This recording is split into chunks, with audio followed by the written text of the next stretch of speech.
Olá!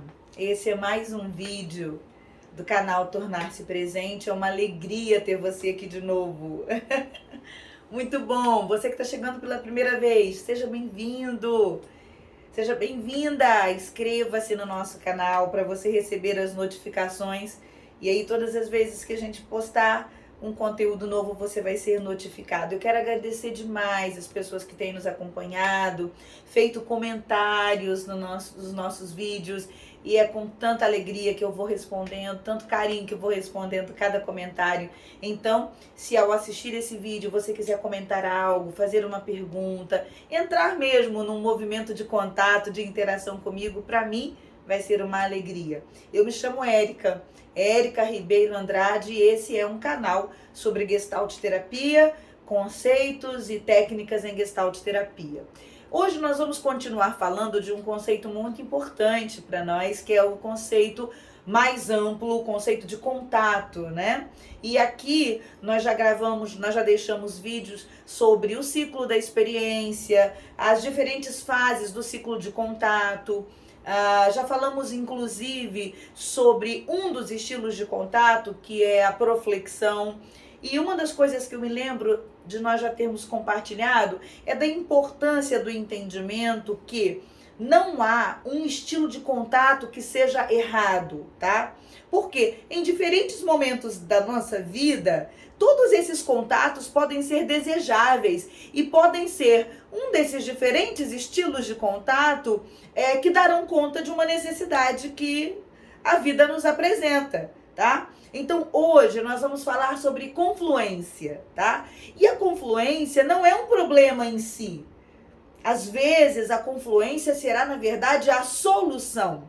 Mas quando a confluência, enquanto estilo de contato, ela se torna um padrão, uma tendência de repetição, aí mora o problema. Aí podemos encontrar raízes de transtornos relacionais, de conflitos internos e interpessoais, a raiz de muitas neuroses, porque a confluência se tornou o principal estilo de contato de alguém.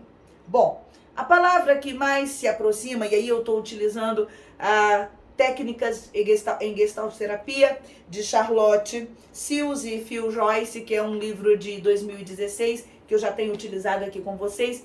A palavra que mais nos ajudaria a compreender o que é a confluência é a palavra fusão, tá? É quando uma pessoa ela faz uma fusão entre si e o outro, às vezes se dando conta disso, às vezes fazendo isso intencionalmente, tá? E às vezes sem perceber isso, não está muito aware desse movimento, mas está fazendo isso, e ambos se tornam um, pelo menos na perspectiva de um deles. Então, o meu sentimento e o sentimento do outro se tornando uma única coisa. O meu pensamento e o pensamento do outro se tornando uma única coisa. Esse seria o movimento de confluência. Veja, existem muitas relações profissionais que só podem existir se houver um pouco de confluência acontecendo ali, sendo percebida ali. Por exemplo, na relação terapêutica, uma certa dose de confluência, esse paciente precisa perceber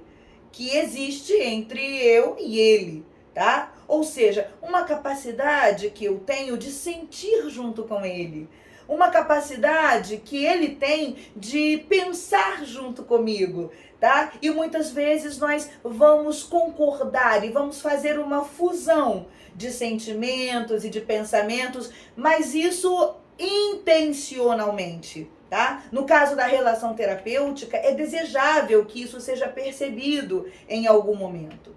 O problema é quando isso vai se tornando a única forma dessa relação se estabelecer. Até na relação terapêutica isso pode ser um problema. Por exemplo, quando um paciente, ele já não quer mais pensar por si mesmo. Ele não investe a sua energia vital na sua capacidade de pensar, às vezes até de maneira diferenciada do próprio terapeuta. E ele acaba se acostumando com a ideia de que ele e o terapeuta formam um. E então, quando esse terapeuta pensa, esse pensamento também pode ser o dele. E ele logo internaliza esse pensamento e esse sentimento como se fosse seu. Isso às vezes causa até uma preocupação por parte do terapeuta, porque dá-se a entender que o processo terapêutico não está seguindo, não está caminhando. E isso, de fato, precisa ser um termômetro. Isso precisa ser observado. É muito importante que esse paciente consiga fazer os dois movimentos. O que seria o movimento oposto da confluência, como um estilo de contato? Seria a importante diferenciação entre o eu e o outro que precisa acontecer. Agora, comece a pensar no que acontece com um paciente cujos os relacionamentos se estabelecem sempre pela ordem da confluência. Então, esse filho não sabe o que sente. O que ele sabe é que ele sente como a mãe. Essa mãe não sabe mais como pensa. O que ela sabe é que ela pensa como o marido. Não há um movimento de diferenciação entre essas duas amigas, por exemplo. E o tempo inteiro elas fazem um duplo. Elas fazem uma fusão. Eles fazem uma confluência. Nesse movimento há um esmagamento do eu. Nesse movimento, há um rebaixamento de contato comigo mesmo e uma hiperfigura no outro, um hiperfoco no outro. E isso não é saudável. Para a Gestalt terapia, a interrupção de contato comigo mesmo, colocando o outro em evidência, em foco a todo instante, configura-se o início de problemas que podem me levar a um adoecimento ou a prejuízos significativos na minha vida. Então, nesse sentido, como eu posso ajudar o meu paciente a explorar outras formas de contato que não a confluência? A primeira dica que os autores nos dão é tentar explorar a experiência do aqui e agora, do momento presente, sobretudo em primeira pessoa. É muito comum uma pessoa que está acostumada a confluir, a evitar pronomes do tipo eu, tá? Do tipo isto, tá? E substituir por nós, porque nós pensamos, ou as pessoas sentem, as pessoas pensam, né? E é muito importante nós podermos explorar essa capacidade dessa pessoa falar em primeira pessoa, sentir em primeira pessoa, pensar em primeira pessoa, interrogar-se, por que nós, né?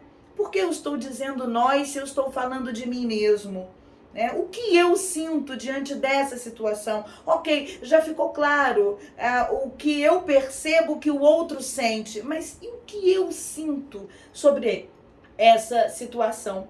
Então, quando o psicólogo ele começa a explorar essas possibilidades através do manejo da relação terapêutica, das técnicas que aqui em Gestalt terapia nós podemos utilizar, esse paciente pode ir experimentando uma atitude mais autoconsciente, um estilo de contato mais awareness, com mais awareness. E ele pode, então, conseguir aos poucos ir fazendo uma diferenciação entre eu e outro. O que não quer dizer que em dado momento o pensamento do outro também não será o meu. O sentimento do outro também não será o meu, tá? Mas eu poderei, de maneira intencional, escolher quais são os momentos em que me é mais conveniente trazer o sentimento do outro e transformá-lo em meu também. Isso será uma escolha intencional ao invés de um padrão do qual eu não me dou conta. Uma outra forma de tentar trabalhar, ampliar a percepção desse paciente nessa direção é enfatizar semelhanças e diferenças que aparecem nessas relações. Porque é impossível uma relação em que o tempo inteiro haja concordância. É impossível. É impossível. E esperar, né, que apareça no discurso desse paciente, provocar que venham situações em que as diferenças são apontadas e não só as semelhanças, pode ser um movimento importante que vai causar uma dinâmica nesse foco de percepção. Entende? Vai causar uma dinâmica nessa relação de figura e fundo. E talvez ele vá perceber que não existem somente semelhanças na nossa maneira de sentir, ou de pensar, ou de ser, ou de funcionar, mas também existem diferenças. Então, em momentos assim, por exemplo, eu costumo sublinhar quando essas situações aparecem, quando eu posso provocar através dos experimentos e das técnicas que essas diferenças apareçam, tá? Entre o eu e o tu, o eu e o outro. Eu costumo me mostrar curiosa, tá? E devolver, interessante. Parece que você está trazendo uma diferença entre vocês. Parece que você pensa de uma forma e esta pessoa pensa de uma outra forma. Então, eu costumo não só provocar que essas semelhanças apareçam, mas que também as diferenças apareçam, como também devolver para ele, para que ele possa perceber isso e aí, de maneira intencional, fazer um movimento de volta, né? É o movimento oposto da confluência, que é o movimento de diferenciação. E uma outra coisa, e assim eu já vou terminando o nosso vídeo de hoje, que nós podemos fazer é ficar atentos e explorar conteúdos que tragam informações sobre perdas que tenham ocorrido e não tenham sido elaboradas. Gestaltes inacabadas de separações que aconteceram. Gestaltes inacabadas de perdas que foram se dando. Ou o contrário, relacionamentos abusivos, normalmente tendo acontecido desde a infância, ao longo de muitos anos, talvez, onde havia ali um eu que se colocava em evidência o tempo inteiro. Ou seja, essa outra pessoa nem precisava do seu paciente confluente, porque ele mesmo já se colocava nesse lugar. Faça uma confluência comigo, só venha, né? Então, explorar essas situações para que esse paciente perceba que em algum momento ele desenvolveu essa forma confluente de ser, agir e sentir. E que essa não é a única possibilidade de contato. E que talvez essa não seja a possibilidade de contato que mais explora a sua forma criativa de ver o mundo, de ver a si mesmo. Que ele é capaz de diferenciar-se do outro e de pensar, agir e ser por si mesmo. Bom, hoje nós vamos ficando por aqui e nos encontramos no nosso próximo vídeo. Um beijo grande, nos vemos em breve.